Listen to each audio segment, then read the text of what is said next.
Imagine being caught in not one, but two atomic blasts, surviving the fiery wrath of history's deadliest weapons just days apart.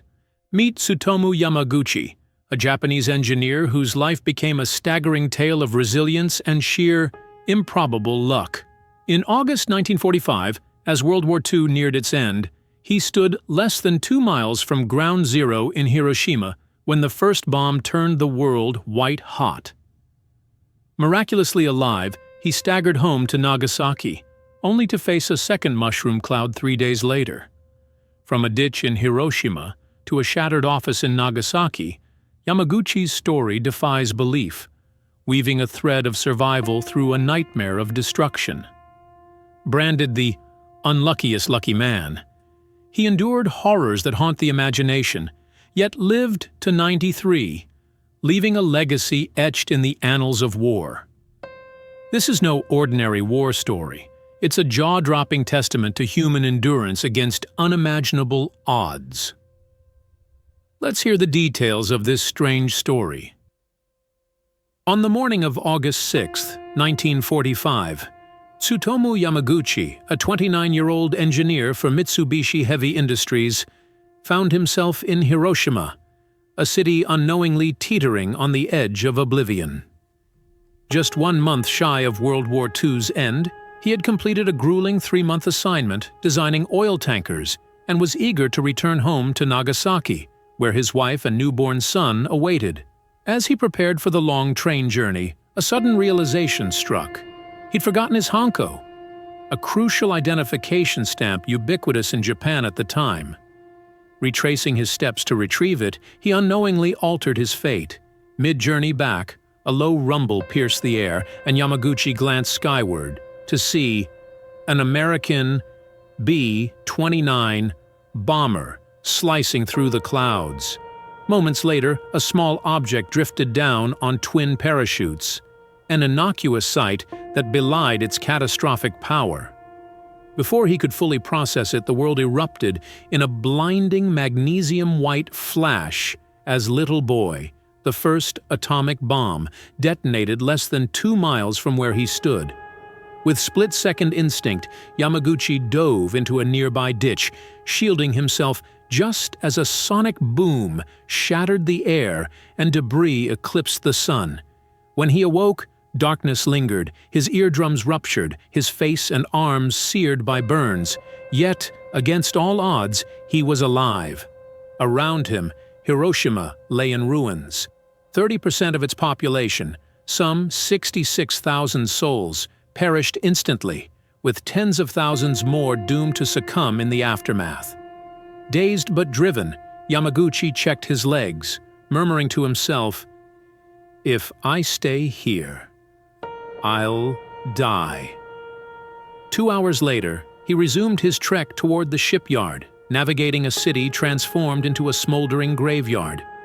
In a British interview years later, he recalled the surreal spectacle, a mushroom-shaped pillar of fire rising, its prismatic light shifting like a kaleidoscope. For Yamaguchi, this was only the beginning, a harrowing prelude to a second brush with nuclear annihilation that would cement his place in history as the man who defied the unthinkable. Tsutomu Yamaguchi's survival in Hiroshima on August 6, 1945, marked the start of an unimaginable odyssey, but his journey was far from over. Reeling from the atomic blast that had burst his eardrums and scorched his face and arms, the 29-year-old engineer refused to succumb to the chaos enveloping the city. Driven by a desperate need to reach his wife and newborn son in Nagasaki, he pressed on through a landscape of utter devastation. 2 hours after the explosion, he stumbled toward what remained of Mitsubishi's shipyard, where he discovered 2 colleagues, Akira Iwanaga and Kuniyoshi Sato, had also miraculously survived the inferno less than 2 miles from ground zero. With little else to do amid the wreckage, the trio sought refuge in an air raid shelter, spending the rest of that day and the following night huddled together, shell-shocked and uncertain. By August 7th, they resolved to escape Hiroshima, making their way to a railway station that, against all odds, still functioned. the trek was a descent into a nightmare. Bodies littered the streets, a grim testament to the bomb's toll, and at one point the three men waded through a river clogged with corpses, where a bridge had collapsed. Finally, they boarded a train bound for Nagasaki, crammed with fellow survivors, burned, dazed, and searching for safety. Each passenger bore the same haunted look, a silent acknowledgement of the horror they'd endured. Meanwhile, across the Pacific, President Truman issued a chilling warning, claiming credit for the Hiroshima bomb and promising Japan a reign of ruin if they didn't surrender. An ominous foreshadowing Yamaguchi couldn't ignore. As the train rattled toward Nagasaki, he grappled with the possibility that his hometown might face a similar fate, his injuries throbbing with every mile. Yet, despite the pain and the apocalyptic scenes etched into his memory, Yamaguchi's resolve held firm. Little did he know, his journey home was steering him straight into the path of a second atomic cataclysm, one that would test his survival once more. Before we continue, don't forget to hit the like button and subscribe. That way, you won't miss more unbelievable stories like this. Tsutomu Yamaguchi's harrowing escape from Hiroshima led him to Nagasaki, where fate delivered a second, almost unbelievable blow. On August 9, 1945, just 3 days after surviving the first atomic bomb, the bandaged and battered 29-year-old reported to work at Mitsubishi's Nagasaki branch, driven by duty despite his severe injuries, burst eardrums, burns, and a body still reeling from shock. As he stood in the office explaining the unthinkable destruction of Hiroshima to his incredulous director, the man berated him, shouting that a single bomb couldn't have leveled a city and accusing Yamaguchi of losing his mind. Mid-argument, at 11:02 a.m., a familiar terror struck. A blinding white flash flooded the room, followed by the deafening roar of "Fat Man," the second atomic bomb, detonating over Nagasaki. The world exploded around them again, killing 70,000 more Japanese citizens in an instant.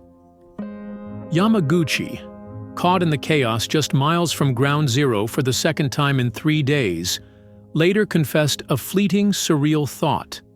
The mushroom cloud had followed him from Hiroshima.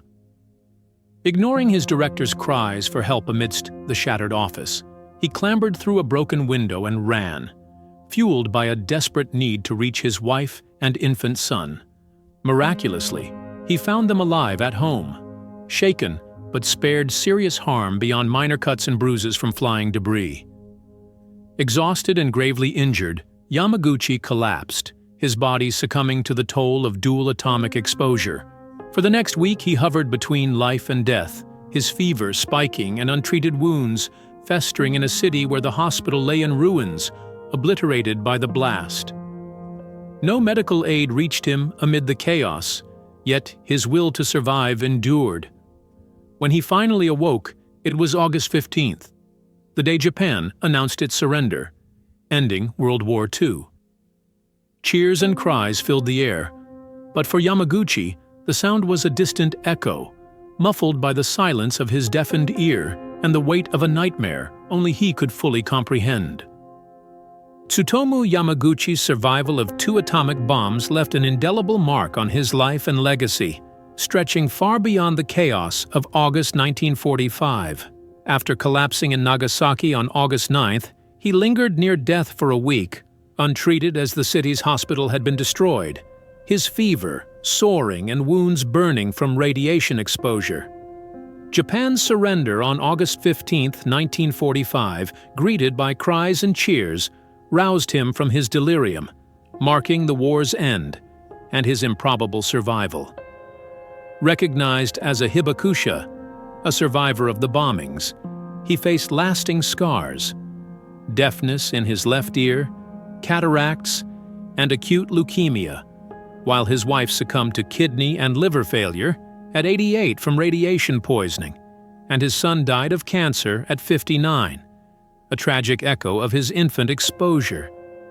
Despite this, Yamaguchi lived to 93, passing in 2010 from stomach cancer. Initially acknowledged only as a Nagasaki survivor, he sought dual recognition in 2009, granted 2 months later, making him the first officially documented survivor of both blasts, a status he felt vital to educate youth about the bomb's horrors. In later years, he criticized the U.S., arguing one bomb sufficed to make their point, not two targeting civilians. Dubbed the unluckiest lucky man, his story blends miraculous endurance with profound loss, a testament to human resilience amid war's darkest acts.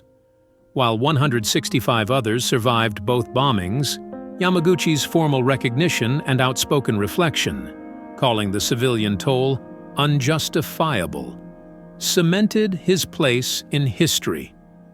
A lone voice emerging from the ashes of Hiroshima and Nagasaki to challenge the morality of nuclear devastation.